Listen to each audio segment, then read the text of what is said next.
Vote পরবর্তী হিংসার ঘটনায় রাজভবনের সামনে ধর্ণার আবেদন নিয়ে হাইকোর্টের দ্বারস্থ বিরোধী দলনেতা শুভেন্দু অধিকারী। ভোট পরবর্তী হিংসার ঘটনায় নির্যাতিতদের পাশে থাকতে চেয়ে রাজভবনের সামনে ধর্ণার আবেদন বিজেপি। পুলিশের কাছে 13 জন আবেদন জানিয়েছিলেন বিরোধী দলনেতা, কিন্তু মঙ্গলবার আবেদন খারিজ করেছে পুলিশ।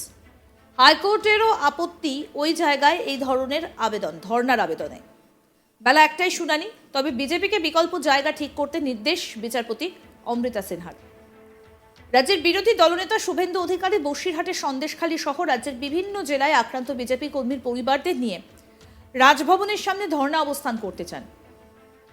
এদিন বিরোধী দলনেতার তরফে আইনজীবী ময়ূখ মুখার্জি বলেন, রাজ্যের শাসক দলের সর্বভারতীয় সভাপতি অভিষেক বন্দ্যোপাধ্যায়ের ধর্ণার সময় কোনো বাধা নেই, কিন্তু বিরোধী দলনেতার ক্ষেত্রে দ্বিচারিতা কেন পুলিশের?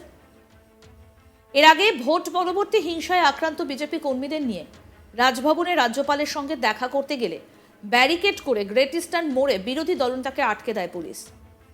প্রায় ঘন্টা খানেক পরে পুলিশ অবশেষে তাকে ছাড়ে। সেই ঘটনায়ও বিরোধী দলনেতা হাইকোর্টের দ্বারস্থ হয়েছিলেন। বিচারপতি অমৃতা সিনহা রাজ্যকে ভৎসনা করার পাশাপাশি বিরোধী দলনেতা ফের রাজভবন যেতে চাইলে নতুন করে আবেদন করতে নির্দেশ দিয়েছিলেন। এবার রাজভবনের সামনে ধর্ণা করতে চেয়ে হাইকোর্টের দ্বারস্থ বিরোধী দলনেতা।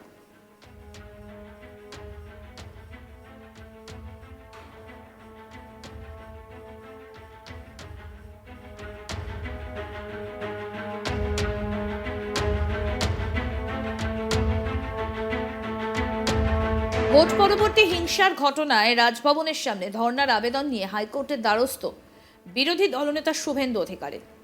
ভোট পরবর্তী হিংসার ঘটনায় নির্যাতিতদের পাশে থাকতে চেয়ে রাজভবনের সামনে ধর্ণার আবেদন বিজেপির।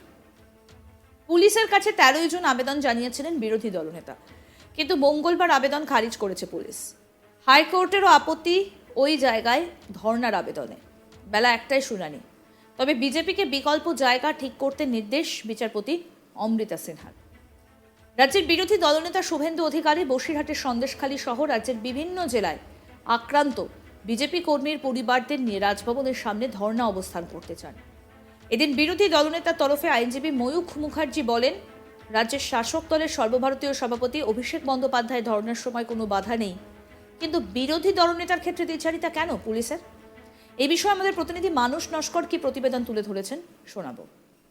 ভোট পরবর্তী হিংসায় আক্রান্ত বিজেপি কর্মী সমর্থকদের নিয়ে রাজভবনের সামনে একটি শান্তিপূর্ণ অবস্থান বা ধর্ণা কর্মসূচি পালন করতে চান বিরোধী দলনেতা।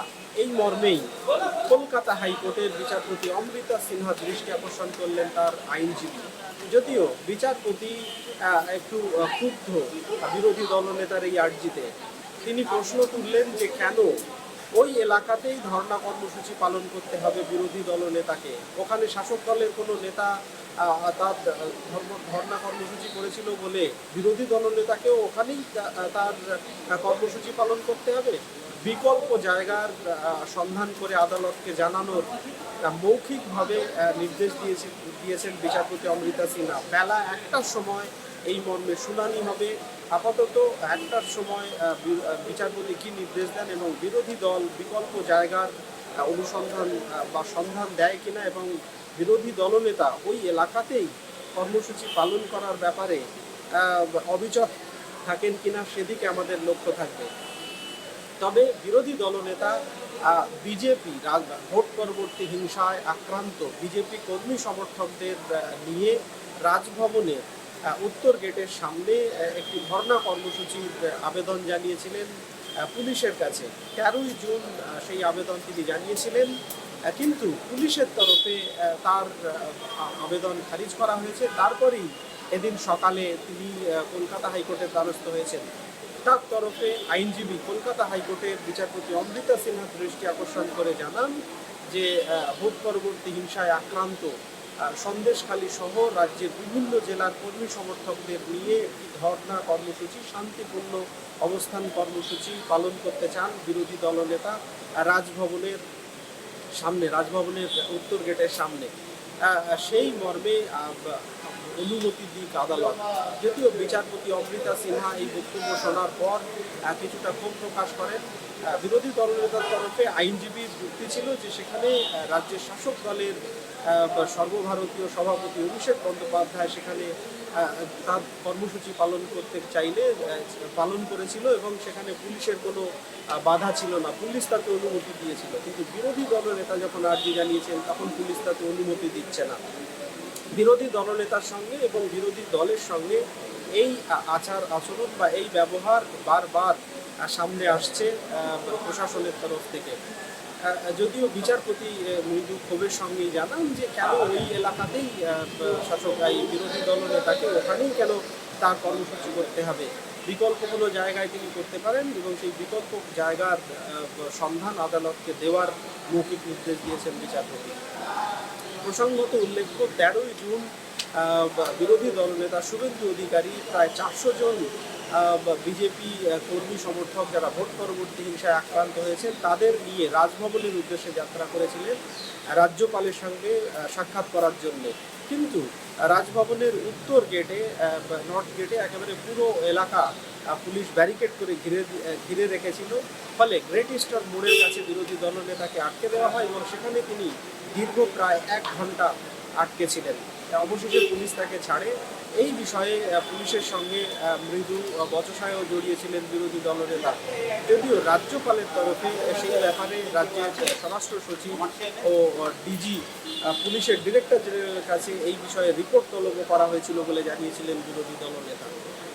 রাজ্যপালের তরফে জানানো হয়েছিল যে রাজভবনের বাইরের এলাকা পুলিশের নিয়ন্ত্রণে চলে।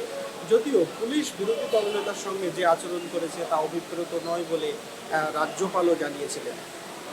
তারপরেই বিরোধী দলনেতার তরফে রাজ্য পুলিশের কাছে আর্জি জানানো হয়েছিল তারা ভোট পরবর্তী হিংসায় আক্রান্ত রাজ্যের বিভিন্ন জেলায় আক্রান্ত বিজেপি কর্মী সমর্থকদের নিয়ে রাজভবনের উত্তর গেটে একটি ধর্ণা কর্মসূচি পালন করতে চান বিরোধী দলনেতা।